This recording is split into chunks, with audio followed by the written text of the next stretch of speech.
Et là, on peut le voir tout simplement. Donc là, tac, V est égal à HMV divisé par ce truc-là que je vais appeler QSF par exemple. Okay. Et on voit bien que si le radius diminue ici, si ça diminue, donc ça, forcément, ça augmente. Je ne sais pas où est-ce que vous en êtes, si vous maîtrisez bien les notions de mathématiques, les équations, tout ça, j'imagine, mais je vais quand même y aller très très bas pour que tout le monde puisse comprendre.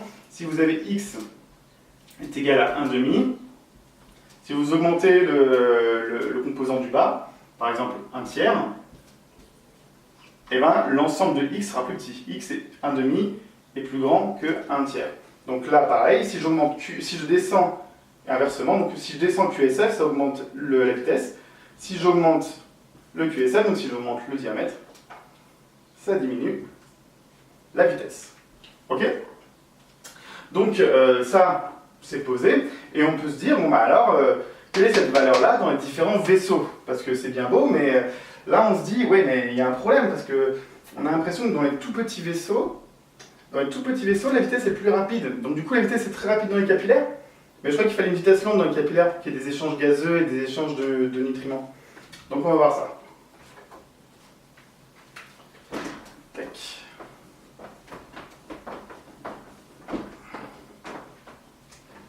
Si je fais un graphique comme ça, que là, ici, je dis qu'on a les artères, les artérioles, les capillaires,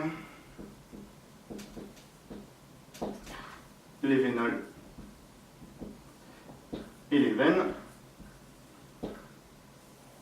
Voilà. Qu'est-ce qui se passe? Je vais faire en rouge.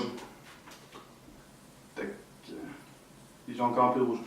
Je vais faire en rouge la valeur de notre QSF, donc en fait la valeur de notre surface, et en bleu, je vais faire la vitesse. Et croyez-le ou non pas, la surface dans les artères est plus petite, et la surface dans les capillaires est plus grande. Ça donne quelque chose comme ça. Vous me direz pourquoi? Alors, en fait, ça vient du nombre, tout simplement. On ne prend pas un capillaire et on compare à une artère, en fait. On compare tous les capillaires avec les artères. Et les capillaires sont extrêmement nombreux, c'est des subdivisions d'artères, d'artérioles, etc. Et donc, en termes de surface totale, ils sont beaucoup. La surface, le Durchmesser, cumulé, est bien plus important. Ce qui fait quoi? On avait dit que quand la surface augmente, la vitesse diminue. Donc ça nous fait une vitesse bien plus élevée dans les artères, tac, proportionnellement, et bien plus faible dans les capillaires. Et donc, il n'y a rien d'illogique à tout ça. Dans les capillaires, on a une vitesse plus faible, donc du coup, on peut avoir tous ces échanges. Donc ça, c'est plutôt cool à comprendre, en fait. Une fois qu'on a compris ça, je trouve qu'on a déjà pas mal avancé. Et donc maintenant, qu'est-ce qu'on fait? Maintenant, on revient à notre équation de début. Souvenez-vous, on avait dit le Blutdruck c'est égal au Hertz Minute Volumen multiplié par le périphère Widerstand. Ok. Donc du coup, le HMV, on l'a vu en détail. Maintenant, le périphère Widerstand, on peut dire que c'est la résistance partout dans le corps. Okay. Alors, je ne sais pas si la formule est exacte, mais nous, on va considérer, et ça sera juste, que c'est à peu près égal à tout simplement à la résistance. Et la résistance, il y a une formule pour ça qui est très importante et que je vous suggère d'apprendre. La résistance est égale à 8 fois N fois L divisé par pi R puissance 4. Bon, ça a l'air très bizarre, très compliqué, mais en fait c'est relativement simple. On va voir ça ensemble. Et on va voir les implications de ça. Ok?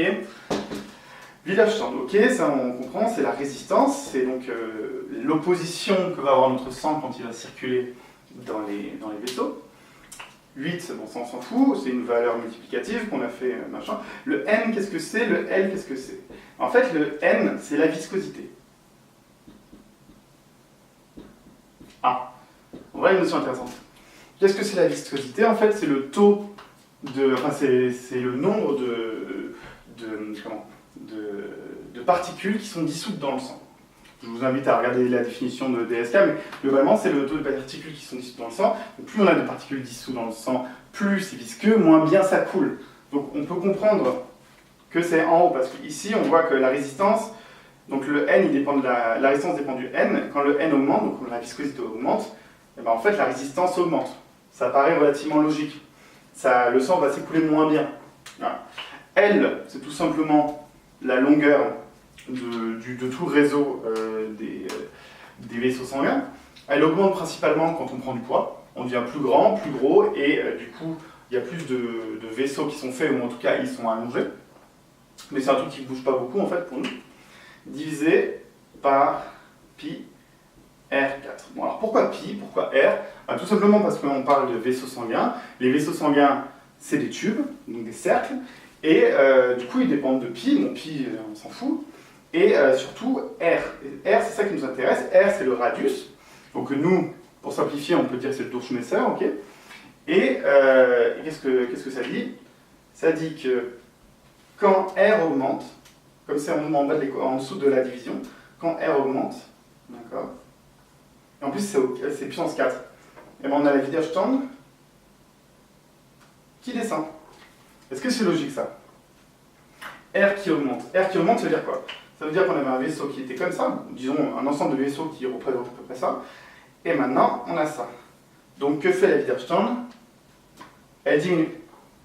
Ok, donc inversement, si jamais on a R qui diminue, donc on a des vaisseaux plus petits, donc du coup la Widerstand, elle augmente. Et on peut mettre ça en parallèle avec le laminaire Strömung. Le laminaire Strömung, il nous dit quoi? Il nous dit qu'en fait, la vitesse du sang est plus rapide à l'intérieur qu'à l'extérieur, à cause, en fait, des contacts avec la paroi extérieure. Donc en fait, je trouve qu'une fois qu'on a toutes ces équations en tête, qui sont pas bien compliquées, on ne vous demande pas de savoir pourquoi il y a un 8 ici, même si vous oubliez le 8, on s'en fout complètement, ça permet de comprendre un peu quelles sont les relations entre les différents objets, et ça permet de faire joujou, de dire bah, si j'augmente R, bah, forcément ça diminue WS, si j'augmente la viscosité N, bah, ça augmente WS, donc la résistance, et ça, du coup ça a telle influence sur le bloc de Druck. Voilà, bah, j'espère que ça vous aura aidé. N'hésitez pas si vous trouvez des trucs à rajouter en commentaire pour que tout le monde comprenne bien. Salut!